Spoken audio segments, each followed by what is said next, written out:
Thank you, Nick. That's fabulous. So just in case you're wondering, I don't come from an academic background, so I will hopefully be able to talk about your experiences. My own background is working in consulting, in financial services. I've also worked in technology, and I love this topic, and I love that we have sort of groundwork set this morning with the keynote. So you guys all went to the keynote? You feeling good? Got your karma going? Okay. So during these last 2+ days, you guys have heard umpteen times that it's about partnership. It's about getting things done in collaboration. And I'm going to talk a little bit about kind of the state of what I call knowledge practice. You also call it info governance. There's a lot of different words for it.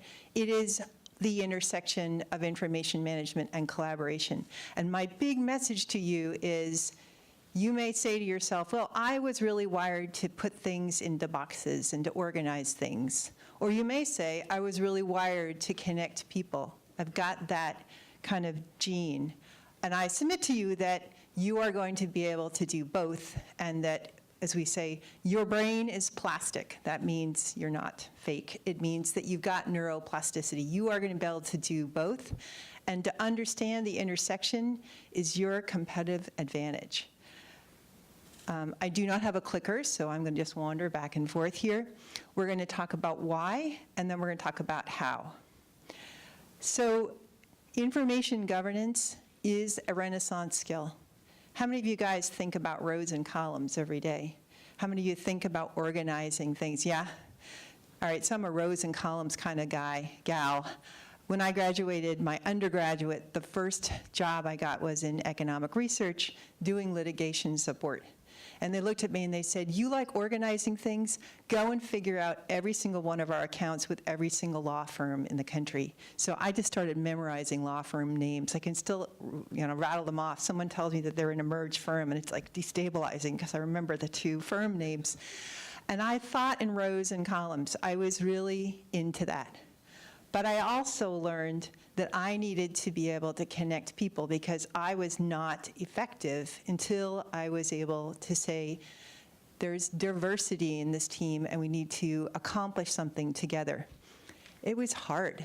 It was really hard. In fact, as I was looking at my career, I had an opportunity to go and get a PhD in economics, and I said, no, that's not who I am. I'm not going to spend the rest of my life sitting in the back room looking at rows and columns. So I did a lot of things that were sort of counter character. I went for an MBA, and it was really hard because I had to figure out how to work in teams. You can imagine your first assignment in an MBA program. I was at MIT. We're going to do a strategy project. You're going to do it in a team. You've got a day. Go and do it. And I'm like, oh my God, where are the rows and columns? So what I wanted to talk about is the way in which I talk about that intersection between rows and columns and circles at Columbia. So as Nick said, I run the Information and Knowledge Strategy Master's Program. And that is a really unusual blend of information governance, information strategy, thinking about analytics and metadata and how do you work with the rows and columns, and also all this stuff around collaboration. How do we think about human relationships? I mean, we literally study social network analysis to understand the way relationships enable collaboration. We also teach about things like tacit knowledge sharing and how that is a very interpersonal experience. So on the left-hand side, I call this the left eyeball, I talk about information management using sort of a feedback loop. This is what you're doing every day. And what I've really loved about this conference is how clever and how unique we're doing it with some modern technologies and modern approaches. And it's become more and more vital when we're asking questions of privacy and security and legal holds. And the simplest way of thinking about it is that we've got sort of the process of accessing content, using it for something relevant. It could be even coming from inside our heads, somehow drawing it out, making it manifest, putting it into a document, organizing it and storing it and disposing of it as needed. And the cycle goes on. And this is a very creative cycle. And you, and also what I teach in my program, have ways to improve that. You do all of this. You influence the access process and the prioritization of that which is applied through your planning, through the way in which you kind of organize your own priorities around what matters and what doesn't. You also do content, information, data management with an intention to make sure that we're getting the good stuff. We're preserving it in the right way. And you also bring in from all of your business partners your metadata strategy. Sounds like rows and columns, but you can already hear the circles in this. You can already hear that this is a collaborative activity. You're bringing in many different voices. Similarly, we use a model to talk about collaboration. Again, super simple. Collaboration is always these three things going on. There's some experience of some outcome. I call that the get. There's some experience of, that was good, I belong, this is something I'm doing. There's an affect in there, and then there's an act. And you notice that I've got the arrow going from the feel to the act. But you got the act going to the get. The outcomes of collaboration emanate from that which we did together, and ideally we did with some conviction. Cool thing about this graphic is that you can start anywhere. And that's kind of a key message that I often am conveying. You can start by just going through the motions. Acting as if is the word we use. You could be kind of following or complying, if you will, with some kind of protocol, but you're going to get an outcome.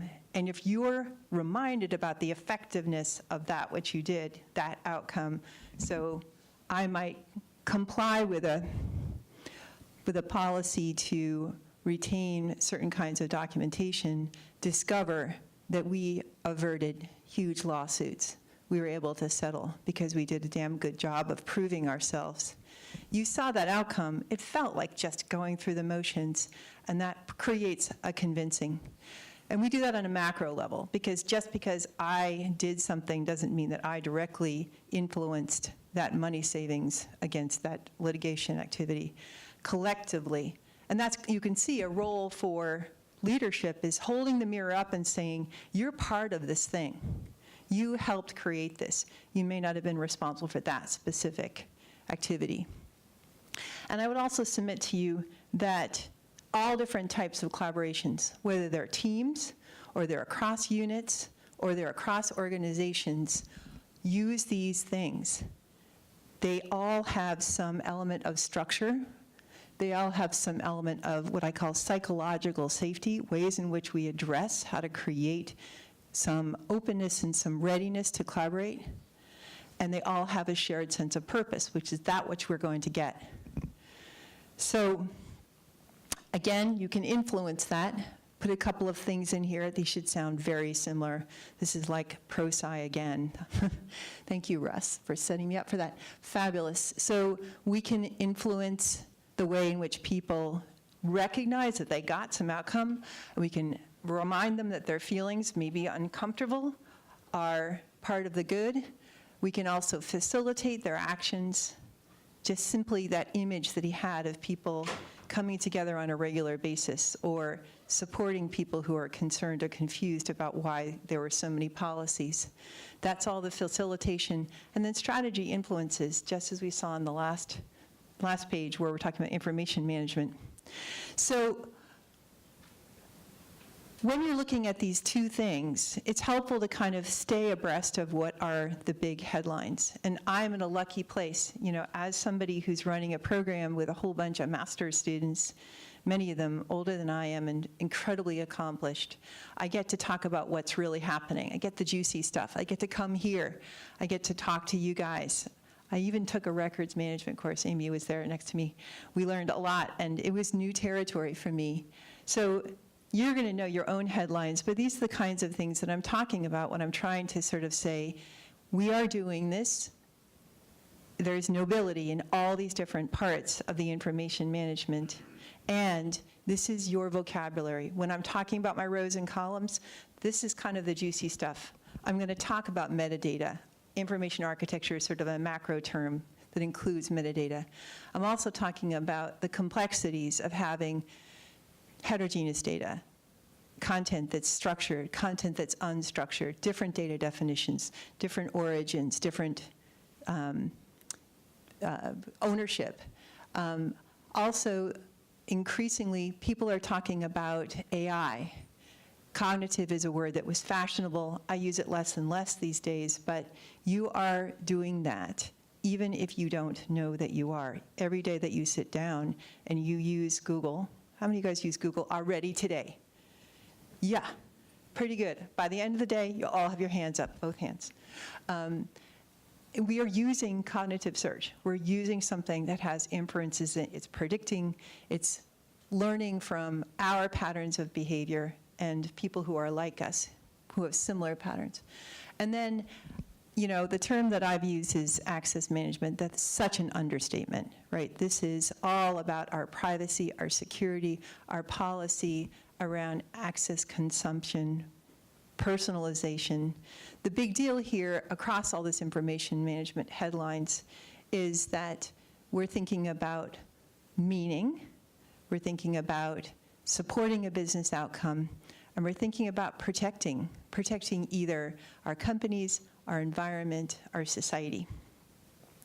And I just got some graphics here. I love pretty things, and you know, I could have really large pictures that stand behind me that have really attractive people, but I like pictures of machines and numbers. So I just wanted to share that one of the, you know, that graphic doesn't look that great. One of the greatest things that you're seeing right now in the healthcare field is heterogeneous content. So you're seeing sensor data being lined up with unstructured trip reports or patient visits. You're seeing information that's coming from the laboratory all being aggregated into what I can call a story. But the really exciting part about this is that this is now being aided by artificial intelligence, and we're able to much more quickly be able to integrate different parts of a story to say something coherent. And that was, of course, one of the focuses of yesterday.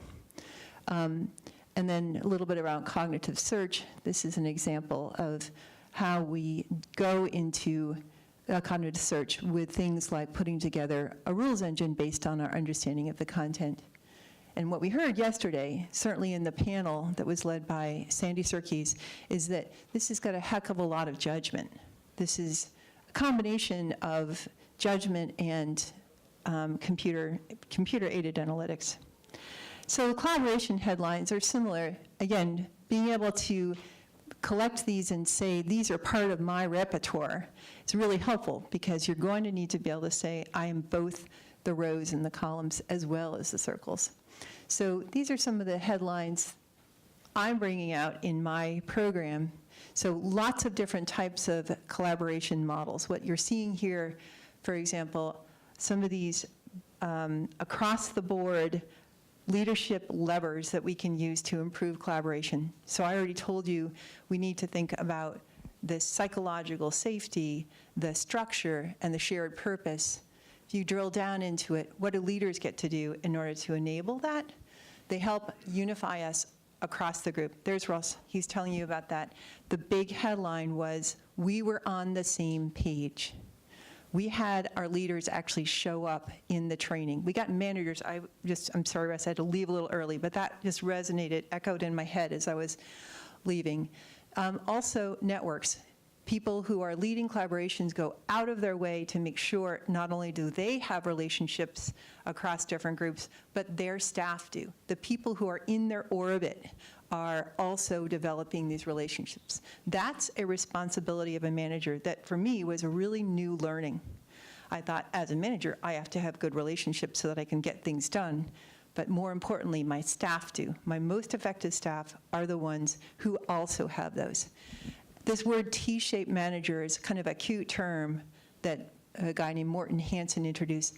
What it means is there is an incentive for you to be able to get your stuff done, and then to be able to look laterally across the organization and do specific collaborations.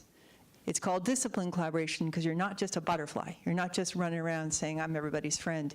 There's some volition to it. And I also put down here, you can't see this. You will get these slides. This thing that says team collaboration levers is research that was done by Google, who talked to people at Harvard and people at MIT and people at Stanford. What are the best practices for collaboration? Interestingly enough, Google, who is so scientific, who is looking for the formula, found that the #1 criteria for effective collaboration was psychological safety. And I mentioned that to you before. Again, all the collaboration boils down to 3 things. Do we have a shared purpose? Do we have structures for getting this done? And do we create psychological safety?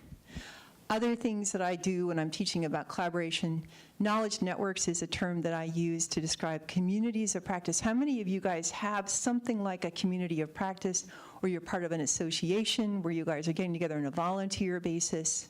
Yeah, the InfoGov conference and your kind of continuous engagement with them is like a community of practice. And I'll show you a slide about that. There's some really interesting science on how you bring people together in an ad hoc way across different organizations to really accomplish something. Then also tacit knowledge transfer. I mentioned before some of those themes we talked about on the circles as well as on the rows and columns enable us to be very productive in getting out the stuff that's about to walk out the door, or the team that's disbanding who doesn't know why they have succeeded or failed. There are some formal approaches that we teach. And then finally, social network analysis, which is doing a graphical structure so you can see the relationships in an organization to help understand gaps, clusters, blind spots, ways that people aren't aware of each other, and connections that can be leveraged. Sometimes quite surprising, differ a lot from the traditional hierarchy. I told you I'd give you a little display of one of these. This is some of the research that I've done. I did a project for the Gates Foundation a couple years back where we studied knowledge networks or communities of practice, and we found that there is very different work depending on what you want to get done. So the Information Coalition, you're coming together, you're supporting each other as practitioners. But you could also be really focused on learning and innovation and trying to create a product. And in fact, some of you are in a smaller group within it that's helping develop the Book of Knowledge alongside Nick and others. Horizontal coordination is another reason to come together, which is to say, my part of the organization and yours is spending money twice. How do we coordinate? So you might be investing in a conference and I might be investing in a conference. We're going to do it once. So we're coming together across boundaries. Or we're putting together a protocol somewhere in the organization, and so are you. Let's make them either the same or harmonize them. This last one, really important. This is a great fun part of the work that we did for the Gates Foundation. We learned that Gates's biggest failure was that they failed to translate all the good data into action on the ground. So communities could very well have as their sole intent to bring in the brainiacs and say, how do we go and take your cool thing that you did in financial services and my cool thing that I did in oil and gas and put it to work across the board? So some headlines. Another headline that I wanted to share with you, research that we did at Columbia was looking at what were some of the things that collaborations did that were every single day. So we asked a whole bunch of different groups what the share of their interactions was that was virtual, asynchronous, sometimes synchronous, and we found 95%.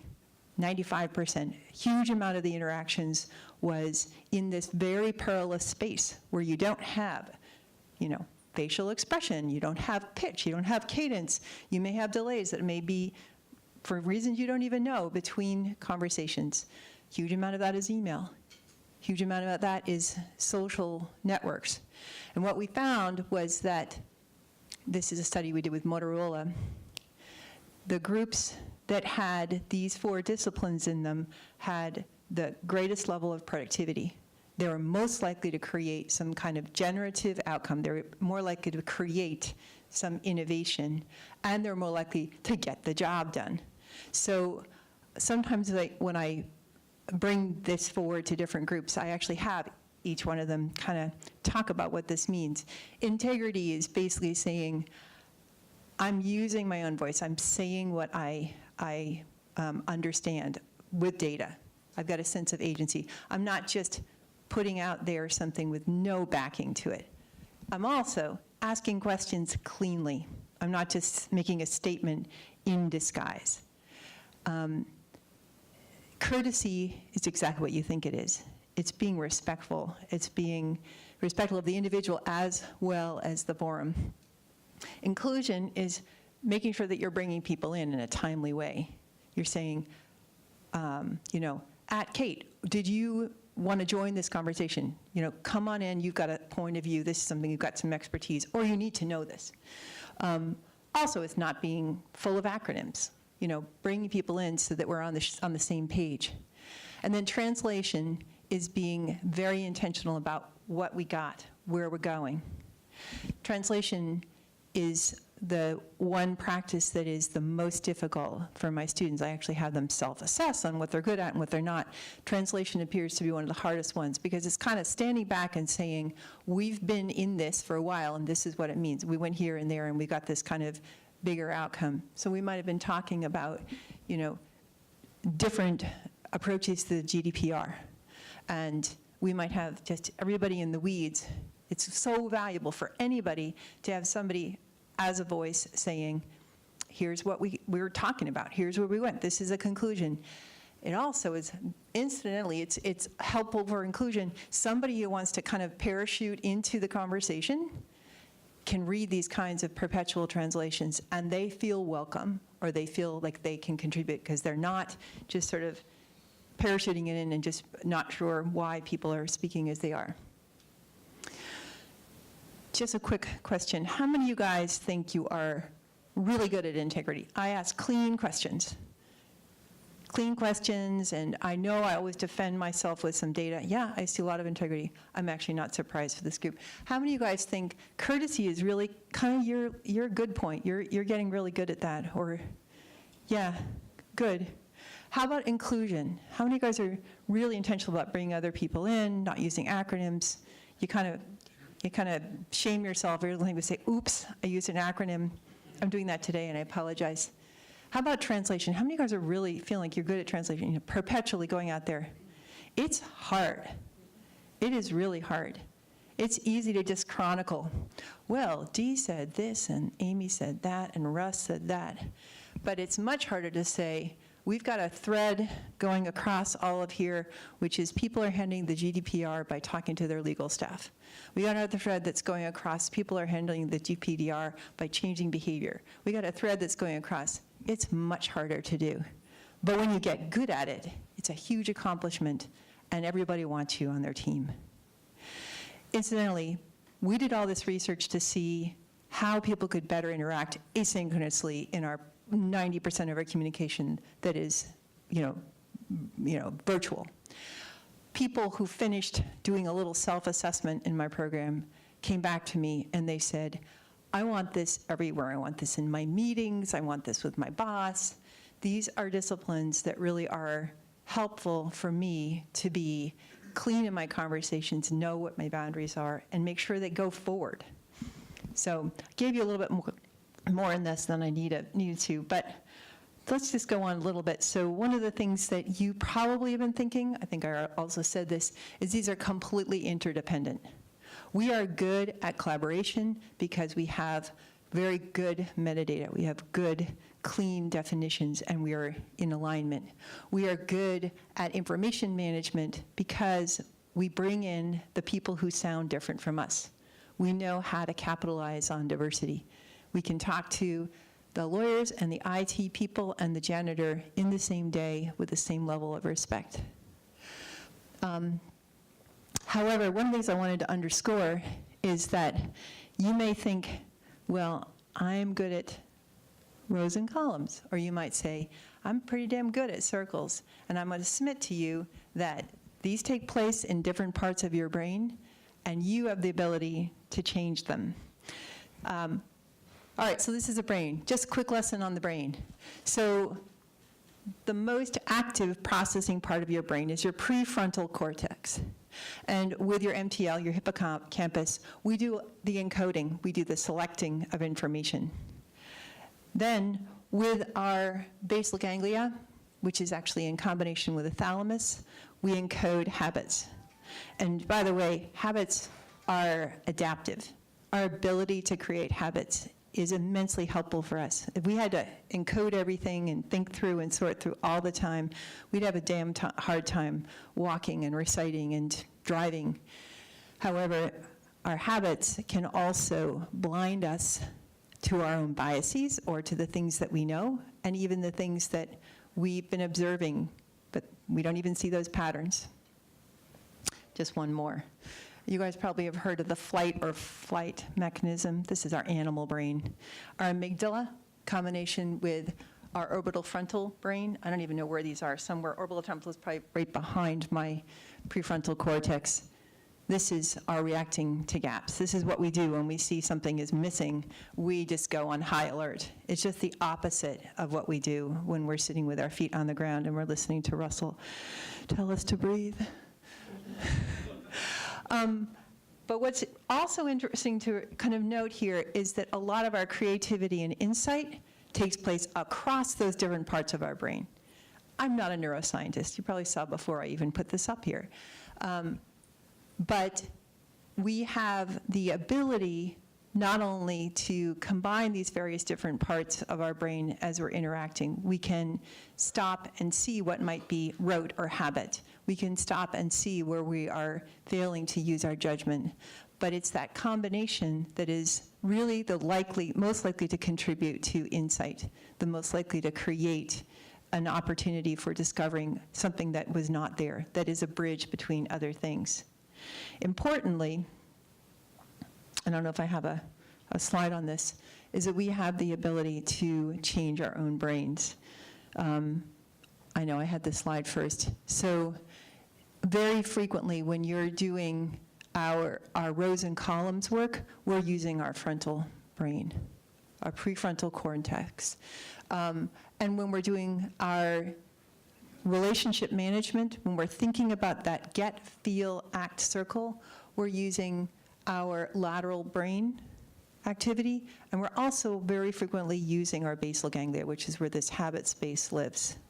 The beauty is that you need both, and you need to be versatile, and you can be, because we do have neuroplasticity.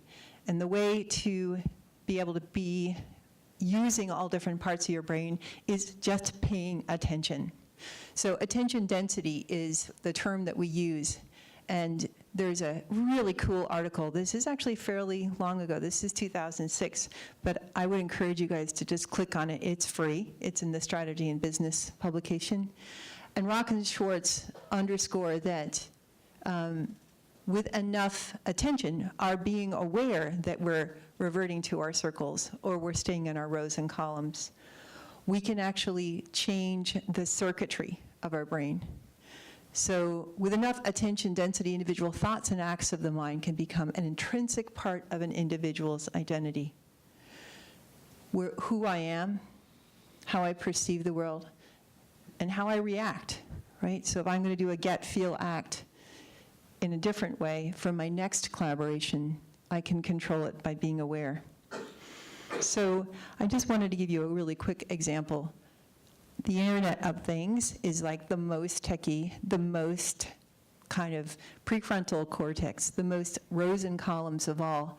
This is an area that I find absolutely fascinating because it is also now the pinnacle of collaboration. So what we're seeing now with standards like the WC3, those are collaborations across very disparate organizations. Anybody here from IBM? You guys are part of that. The work that we're doing with open source, like Hyperledger, and then these partnerships. This one I think is exciting because there are a number of organizations, and I will say Facebook is now included in this group, who are trying to address the social implications of artificial intelligence, of AI. So how is it affecting our choices? How is it affecting our privacy? How is it affecting our job prospects? And they're coming together, in particular on issues of the Internet of Things and how that's going to be controlling who we are, including our cars. I'm getting nervous about that. So